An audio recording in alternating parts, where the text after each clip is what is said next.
Hello வணக்கம். MKS astro D நேயர்களுக்கு வணக்கம்.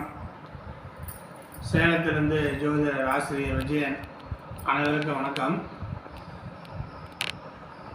நாம் இந்த எம்கேஎஸ் அஸ்ட்ரோ டியில் ஒரு ஜோதிடம் பதிவிடுறோம்.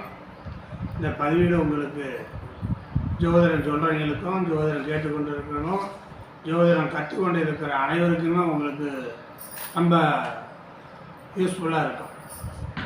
ஒரு ஜாதகம் நாங்கள் பார்ப்போம். நாங்கள் பார்த்துட்டு அதில் ஏதோ வித்தியாசமாக நல்ல ஒரு நாடி முறையில் ஒத்து வர மாரி இருக்கிற ஜாதகத்தை எடுத்து இந்தமாரி வீடியோ போட்டுவிடுவோம். நாங்கள் போட்டிருக்கோம் அந்த ஜாதகம்.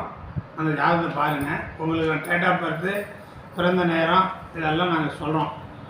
22/4/1974 6:10 AM சென்னைன்னு போட்டுங்க.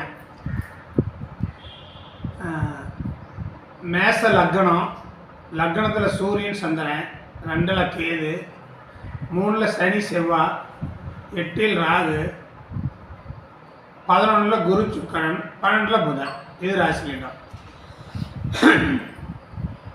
அவம்ச லக்னம் மிதுன லக்னம், லக்னத்தில் சூரியன்,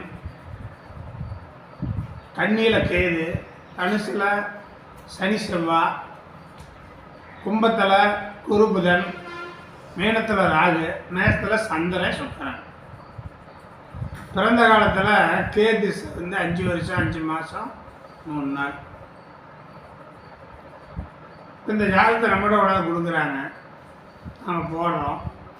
போட்டு பார்த்துட்டு பலன் சொன்னோம் இல்லைங்களா.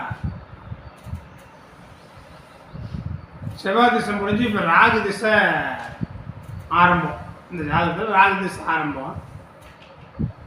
இப்போ நான் பார்த்துட்டு இந்த ஜாதகத்தை சொன்னேன். திசை பற்றி கணக்கெடுக்கிறதெல்லாம் எடுத்துக்கலாம், ஒன்றும் தப்பு இல்லை. பொதுவாக ஃபண்டமெண்டல் எப்படி இருக்குன்னு பார்க்கணும். இந்த ஜாதகம் ஒருவர் தான் பிறந்திருப்பார். தம்பியோ அண்ணனோ அக்காவோ யாரும் கிடையாது. அதேமாரி இவங்க அப்பாவோட பிறந்தவரும் அவங்க அப்பா ஒண்டியாக தான் இருக்கும். அத்தையும் இல்லை, சித்தப்பம் பெரியப்பனும் இருக்கும்போது இந்த ஜாதகத்தை எல்லாம் எடுத்து பார்த்தீங்கன்னா இந்த ஜாதகர் ஒருவரே. நம்ம கிராமத்தில் சொல்லுவார் ஒண்டி அப்படின்னு சொல்லுவாங்க. ஒண்டியாக பிறந்தவங்க ஒண்டிப்பாங்க. நான் சொல்ல போனால் கிராம பாஷையில் ஓரி ஒத்தையாக இருக்கிறவங்க பேர் சொல்லிடுவாங்க. அதுமாரி ஒண்டியாக இருக்கிறார். தப்பான வார்த்தை அது. அவர் ஒண்டியாக தான் இருக்கிறார். ஏன் இந்த மாதிரி ஒண்டியாக ஒண்டியாக வளர்ந்தார்? இவர் இவருடைய குடும்ப அபிவிருத்தி அடையலை. ஏன் அப்படின்னு பார்த்தீங்கன்னா, நம்ம சுகநாடியில் எப்போவுமே பார்த்தீங்கன்னா 2ஆம் பாவம் குடும்ப அபிவிருத்தி கொடுக்கும். 2ஆம் பாவத்தில் உள்ள கிரகமும் குடும்ப அபிவிருத்தி கொடுக்கும். அப்போ இந்த ஜாதகத்தில் 2ஆம் பாவத்தில் கேது நீசம். ஒரு ஜாதகத்தில் ஆணோ பெண்ணோ 2ஆம் பாவத்தில் ஒரு கிரக நீசம் இருந்தால் அந்த குடும்ப அபிவிருத்தியை கொஞ்சம் குறைக்கும். அப்படியே எடுத்து பலன் சொல்லக்கூடாது. அந்த 2ஆம் பாவத்தில் உள்ள கிரகம் அவர் யாருடைய நட்சத்திரத்தில் இருக்கிறாருன்னு பார்க்கணும். அந்த நட்சத்திராதிபதி எங்கே இருக்கிறார், அந்த நட்சத்திராதிபதி எங்கே இருக்கிறார், அந்த நட்சத்திராதிபதி எங்கே இருக்கிறார் அப்படி சுற்றி பார்த்தோம்னா அது குடும்ப அபிவிருத்தி செய்தா, குடும்பத்தை இருக்குதா சுருக்கிறதான்னு பார்க்கலாம். அப்போ இந்த ஜாதகத்தில் 2ஆம் பாவத்தில் கேது செவ்வாய்கால், மிருக செரிசா 2ஆம் பாவம். அந்த செவ்வாய் 3ல் ராகுகால். செவ்வாய் ராகுகால், ராகு 8ல். ராகுங்கிறது புதன் 12 நேசம். 2ஆம் பாவத்தில் உள்ள கிரகம் 3, 8, 12 தருது. நம்ம சுகநாடியில் ஒரு கிரகத்துக்கு 3, 8, 12 தொடர்பு ஏற்பட்டால் அந்த கிரகம் அந்த காரகத்தை கொல்லும்னு அர்த்தம். குடும்பத்தில் அபிவிருத்தி பண்ணுறதுக்கு விடலை. இந்த ஜாதகத்தில் குடும்பத்தில் அபிவிருத்தி பண்ணுறதுக்கு விடலை. அப்பா ஒரு ஆள் தான், இந்த ஜாதகம் ஒரு ஆள் தான். ஆனால் இந்த ஜாதகம் திருமணம் ஆயிடுச்சு, கல்யாணம் ஆயிடுச்சு, குடும்பம் சின்னது. ஒரு மனைவி, ஒரு பையன். குடும்பத்தை அபிவிருத்தி பண்ணுறதுக்கு விடலை. இதுதான் காரணம். ஒரு லக்னத்துக்கு 2ஆம் பாவத்தில் நேசம் பெற்ற கிரகம் இருந்தாலே குடும்ப அபிவிருத்தி குலைய பார்க்கும். பட்டுக்கோட கல்யாண சுந்தரம் சொல்லுகிறார்ல, குலையின் மீது குரங்கும் ஏறி குரங்கும் அதில் விழுந்து சொல்லுகிறார். மாரிங்க 2ஆம் பாவத்தில் ஒரு கிரகம் நேசம் பெறக்கூடாது. 2ஆம் அதிபதி நேசம் பெற்ற கிரகத்தோடையும் நேசம் பெற்று இருக்கக்கூடாது. அப்படி அது இருந்தாலும் ஒரு குடும்ப அபிவிருத்தி குறைச்சிடும். அவர் நின்ற நட்சத்திராதிபதினா 3, 8, 12 தொட்டுவிட்டா சோழி முடிச்சிடும். அடுத்தது இந்த ஜாதகத்தில் கேது நட்சத்திரத்தில் என்னென்ன கிரகம் இருக்கிறதோ அந்த கிரகத்தினுடைய காரணமெல்லாம் பலனை இழந்துடும்.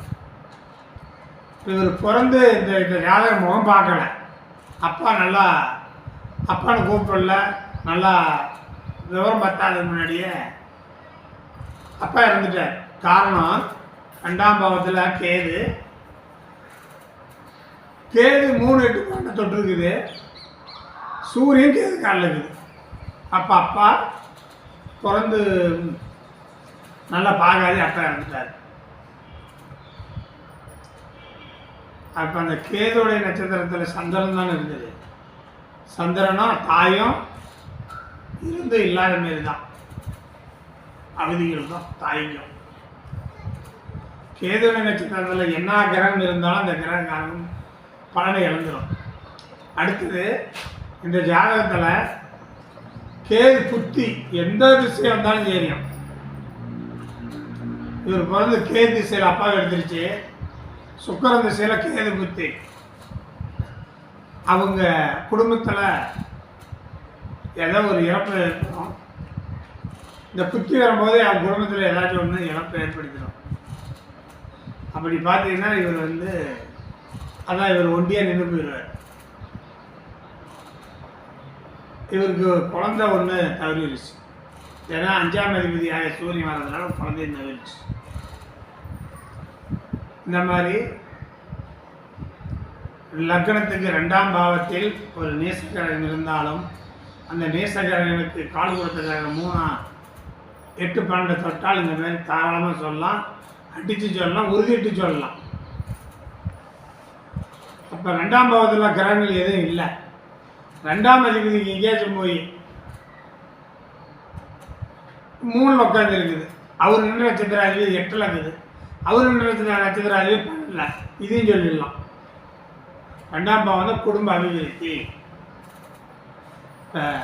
ஒரு 100 ஆண்டுகளுக்கு முன்னாடி பார்த்தீங்கன்னா எங்கள் குடும்பத்தை எடுத்துக்கிட்டிங்கன்னா எனக்கு முப்பாட்டன் 6 ஆளுங்க 4 பொண்ணுங்க 10 பேர் பிறந்தாங்க. எங்கள் தாத்தாவோட பிறந்தவங்களும் 6 ஆளுங்க 3 பொண்ணுங்க. எங்கள் அப்பனோட பிறந்தவங்களும் 6 ஆளுங்க 3 பொண்ணுங்க. பாருங்கள், இதெல்லாம் குடும்ப அபிவிருத்தி அந்த காலத்தில். ஆனால் இன்றைக்கி நாங்கள்லாம் ஒரு குழந்தை 1, 2 தான் எடுத்துக்கிறோம். ஆனால் இதுலேயும் இந்த மாதிரி கிரகம் தான் தப்பு வந்துடும். ஆனால் இதே கிரக நிலை அந்த காலத்தில் இருந்தாலும் ஒரே ஆளோடு இருந்துருக்குறாங்க. எங்கள் சின்ன பாட்டும் பெரிய பாட்டும் பங்காளில் ஒருத்தால இருக்கலாம். அது இருக்குது. இந்த மாதிரி கிரகம் வந்தால் குடும்ப அபிவிருத்தியை கொடுத்து கெடுத்துடும். அதே ஒன்றுங்க, லக்னத்துக்கு 3இல் செவ்வாய் ராகுகால் இருந்தாலும் உடன்பிறப்பு அபிவிருத்தி அடையாது. உடன்பிறப்பு பலன் கொடுக்காது. 11ஆம் பாவத்தில் செவ்வாய் ராகுகால் இருந்தாலும் மூத்த சகோதர அபிவிருத்தி இருக்காது. பொதுவாகவே செவ்வாய் ராகுகால் இருந்தால் சகோதர ஒற்றுமை சகோதர அபிவிருத்தி குறைபாடு தாங்க. இதெல்லாம் பார்த்துக்கணும். ஒரு திசாநாதனுக்கோ ஒரு புத்திநாதனுக்கோ ஒரு கிரகத்துக்கோ 3, 8, 12 தொடர்பு ஏற்படுதான்னு பார்த்துங்க. ஜாதகம் பார்க்கும்போது எந்த ஒரு திசாநாதனோ ஒரு கிரகமோ 3, 8, 12 தொடர்பு ஏற்படுதான்னு பார்க்கணும். அதெல்லாம் பார்த்தா அழகாக சொல்லிட்டு போகலாம் ஜாதகம். எப்போவுமே நாம் லக்னத்தை ஆய்வு பண்ணணும், லக்னாதிபதி ஆய்வு பண்ணணும், சந்திரனை ஆய்வு பண்ணணும் முதல் எடுத்தோம்னா. அதே போல் எல்லா கிரகத்தையும் இந்த ஆய்வு பண்ணணும். நான் ஒரு ஜாதகம் பார்த்தா லக்னம் லக்னாதிபதி சந்திரன் ராசி அதிபதி. இந்த 3 பேரும் 26 விதத்தில் பலன் பெறக்கூடிய இடம் இருக்குது, பலனை இழக்கக்கூடிய இடம் இருக்குது. 26 விதமான இடத்துல இருக்குது. அப்போ அந்த 26 முறையும் பலன் பெறக்கூடியதையும் பலனை இழக்கக்கூடிய இடத்துலையும் இந்த வீடியோவில் சொன்னால் 2-3 வீடியோ போடணும். நான் ஒவ்வொரு வீடியோவில் ஒரு 4 விதிமுறை 5 விதிமுறை சொல்கிறேன். லக்ன சந்தியில் இருக்கக்கூடாது, லக்னாதிபதி சந்தியில் இருக்கக்கூடாது, ராசியாதிபதி சந்தியில் இருக்கக்கூடாது. அடுத்தது இது வந்து லக்ன சந்தி. அடுத்தது நட்சத்திர சந்தியில் இருக்கக்கூடாது.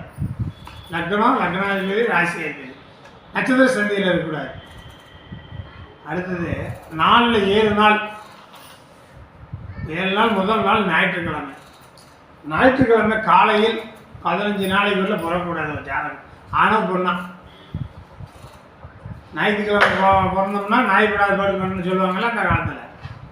ஞாயிற்றுக்கிழமை காலையில் முதல் நாள் காலையில் 15 நாளைக்குள்ள புறக்கூடாது. அதே போல் சனிக்கிழமை இரவு இந்த 3 to 6 கூட புறக்கூடாது சனிக்கிழமையில், அது கடைசி நாள். அதே ஒரு மாதத்தின் முதல் நாளில் புறக்கூடாது. அதேமாதிரி வருஷத்தின் முதல் நாளில் புறக்கூடாது. வருஷத்தின் முதல் நாள் எடுத்துறீங்களா, சித்திரை மாதம் 1ஆம் தேதி. அது நடைமுறையில் இருக்குது, இல்லைன்னு சொல்ல முடியாது. ஆனால் பஞ்சாங்கத்திலேயே இந்த சங்கராந்தி எதில் வராரு அப்படின்னு பார்த்தீங்கன்னா, இந்த வருஷம் பவக்காரணம் சித்திரை மேலே வந்துக்குது. இதை சித்திரை மாதம் 1ஆம் தேதி பவக்காரணம் வந்துச்சான்னா இல்லை.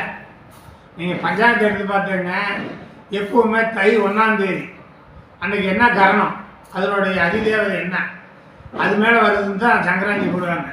அப்போ உத்திராயணம் 1ஆம் தேதி, தை 1ஆம் தேதி அன்னைக்கு போடக்கூடாது. இந்தமாரியெல்லாம் ஒரு குழந்தை பிறகுது, லக்னம் அமையுதுன்னா வாழ்க்கையில் கஷ்டம். அதேமாரி சித்திரை 1ஆம் தேதியும் பிறக்கக்கூடாது. இப்போ எல்லாம் விதிமுறைகள்லாம் நிறைய இருக்குது. அப்போ இந்தமாரி விதிமுறைகள்லாம் 26 விதத்தில் பலனை இழக்கும், 26 விதத்தில் பலன் பெறும். இந்த பலம் பெறக்கூடிய இடத்துல ஒரு கிரகம் இருக்குதுன்னா 30 பாகை இருக்குது. இதில் மிருத்தி பாகைன்னு இருக்குது. மிருத்தி பாகையில் பலக்கூடாது. லக்னமோ ராசியோ லக்னாதிபதியோ மிருத்தி பாகை நிற்கக்கூடாது. உதாரணமாக பரணி 4 லக்னம் விழுவக்கூடாது. அது வந்து மிருத்தி பாகை, விபத்து பாகை. பரணி 2 லக்னம் விழுவக்கூடாது. அது வந்து சத்ரு நோய் பாகை. இந்த மாதிரி மிருத்தி பாகையெல்லாம் பார்த்துக்கிட்டே வரணும். அப்போ இந்த மாதிரி நீங்கள் ஆராய்ச்சி பண்ணிங்கன்னா ஒரு கிரகம் இதே மாதிரி லக்னம் மட்டுமே இல்லைங்க, எந்த ஒரு கிரகமும் மிருத்தி பாகையில் நிற்கக்கூடாது. இதேமாரி லக்னத்தை பாருங்கள், ராசி பாருங்கள், நட்சத்திரத்தை பாருங்கள். அப்போ இதெல்லாம் இந்த பலம் பெற்ற உள்ள ஜாதகத்தில் இருக்கா, பலவிடப்பட்டிருக்குதுன்னா பார்த்து எழுப்பிடலாம். லக்னத்துக்கு 2ஆம் அதிபதி பலவீனப்பட்டிருக்குதா பலம் பெற்றிருக்குதான்னு பார்க்கணும்.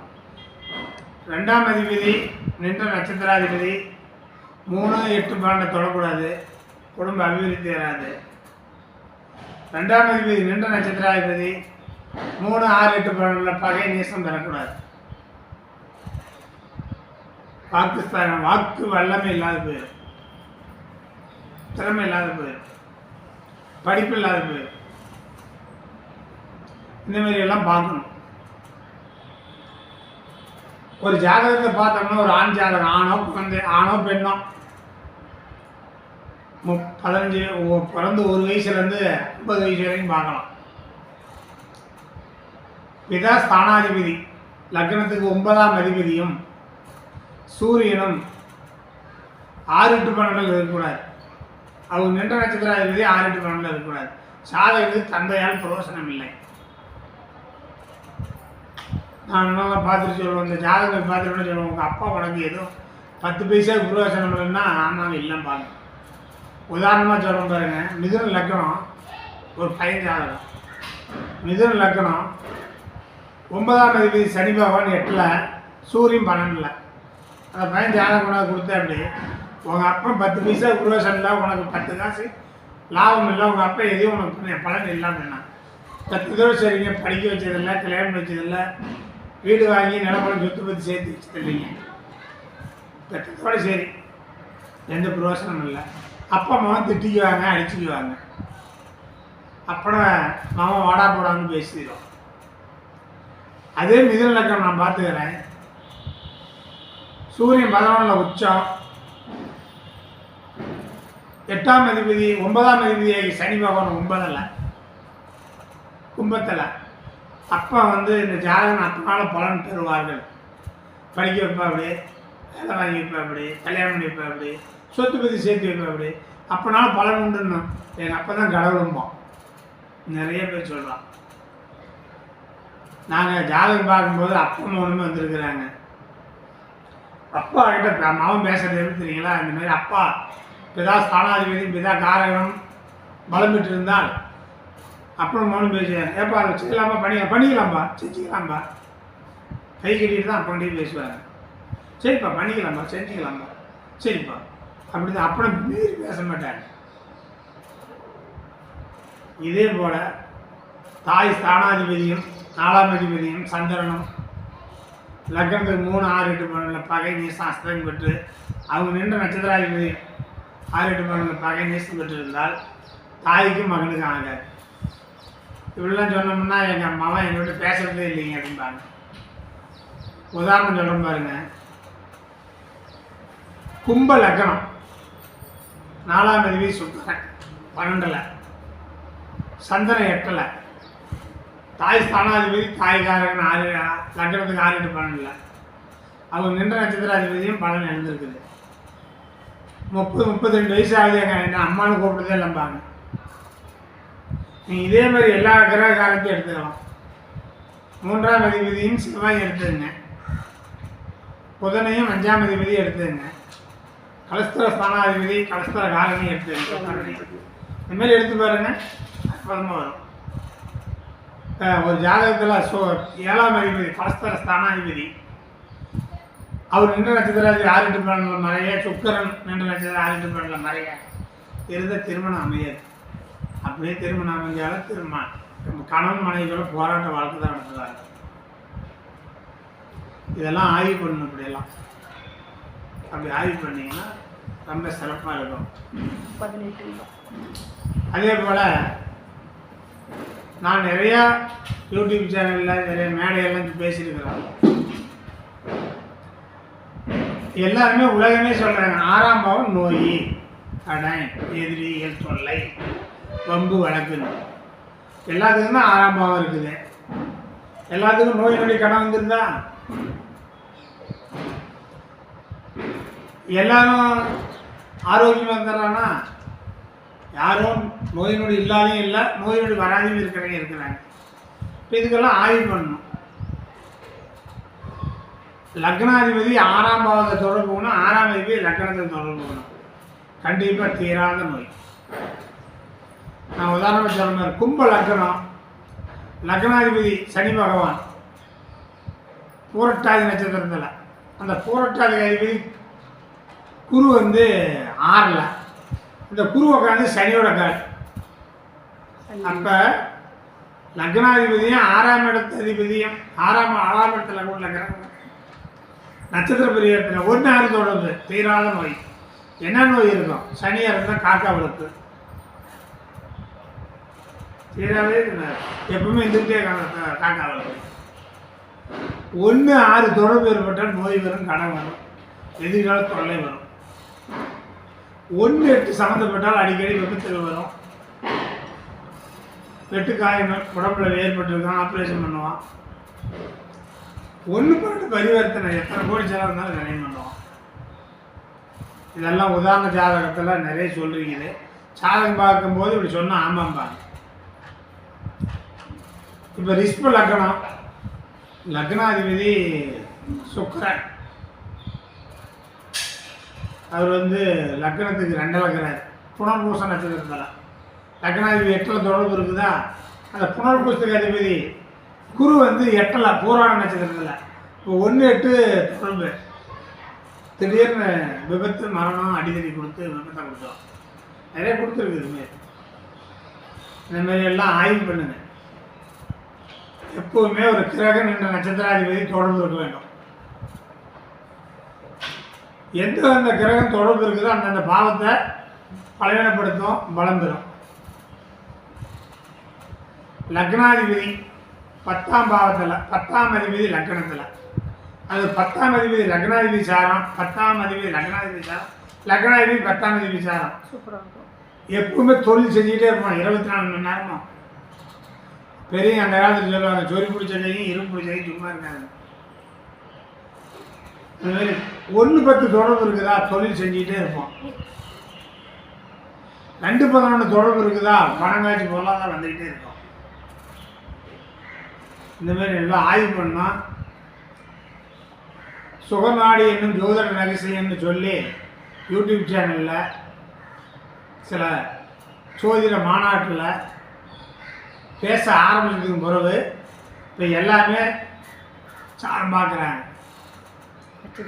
நட்சத்திரத்தை பார்க்குறாங்க, சாரம் பார்க்குறாங்க, 1-6 தொடர்புன்னு பார்க்குறாங்க. அதுக்கு முன்னே பொதுவாக ராசி கட்டத்தை வச்சே சொல்லுவாங்க. அவங்களும் நம்ம தப்புன்னு சொல்லலை, அவங்களுக்கெல்லாம் ஒரு பூஸ்ட் நாம் கொடுக்கக்கூடியதெல்லாம் ஒரு பூஸ்ட் எக்ஸ்ட்ரா கொடுக்குறோம். அப்போ இதை வாங்கி படித்து அவங்க இன்னும் தெளிவாக மேலே வந்துக்கிட்டே இருப்பாங்க. யாருக்குமே ஒரு ஜோதிடர்களுக்கு எல்லாத்துக்குமே ஒத்தியாசையாக நன்மையாக அவங்களுக்கு பலன் கொடுக்குறவங்க தான் சுகநாடி பேசும். சுகநாடி ஜோதிட சூச்சமே இது எல்லாத்துக்கும் சப்போர்ட்டு தான். இப்போ சனிக்கிழமை நாமக்கல் மாவட்டம் மோகனூரில் ஒரு ஜோதிட மாநாடு தொடங்கப்பட்டது, பேசப்பட்டோம். அங்கே தங்கபாண்டியன் ஐயா, சின்ராஜ் ஐயா, இவர் கணிகர் ராஜசேகரன் ஐயா, பெரிய பெரிய ஜோதிடர்கள் ஜான்பான்லாம் வந்தாங்க. நானும் என்னையும் அழைச்சி தான் நானும் போனேன், நானும் பேசினேன். அவங்க எல்லாமே என்னை குறித்து பேசினாங்க. நீங்கள் என்னமோ அந்த யூடியூப் சேனல் போய் பாருங்கள், ஆன்லைன் அஸ்ட்ரோ டிவி கருன்னு பேருங்க. நான் சொன்ன ஆளுங்க எல்லாமே சொல்கிறாங்க, விஜயன் சார் அருமையாக விதிமுறையை சொல்கிறாரு அப்படின்னா தங்கப்பாடின்னு சொன்னார். சின்ராஜ் சொல்கிறார், விஜயன் சாருடைய யூடியூப் சேனல் பார்க்காம படுக்க மாட்டேன் சின்ராஜ் ஐயான்னு சொன்னார். இவர் கணிகர் ராஜசேகர்னு சொல்கிறார், விஜயன் ஐயாவுடைய விதிமுறை அற்புதமாக இருக்குது. இல்லை எல்லாருமே வந்தவங்க எல்லாருமே இந்த சுகநாடி தொட்டு பேசுகிறாங்க. இது ஒரு விதிமுறை நல்லா இருக்குது, ஈஸியாக இருக்குது அப்படின்னு எல்லாருமே ஜோதிடம் மேட்டிங்கில் நீங்கள் என்ன பாருங்கள், எல்லா யூடியூப் சேனல்லையும் பாருங்கள். பிரகாஷ்னு ஒரு தம்பி வந்து பரிகாரம், வாழ்வில் பரிகாரம் சொல்லுவார். அவர் கூட என்னுடைய பேச்சை கேட்டு இந்த சுகநாடி அற்புதமாக இருக்குதுன்னு எல்லாருமே யூடியூப் சேனலில் பேசுகிறீங்க. ஜோதிடர்கள் எல்லாமே சுகநாடி பரவாயில்லன்னு சொல்கிறாங்க. அது கொஞ்சம் ஈஸியாக இருக்குது. அதனால் சுகநாடி எல்லாத்துக்குமே பயனுள்ளதாக இருக்குன்னு சொல்லி உங்களிடமிருந்து நன்றி கூறி விடைபெறுகிறேன். நன்றி, வணக்கம்.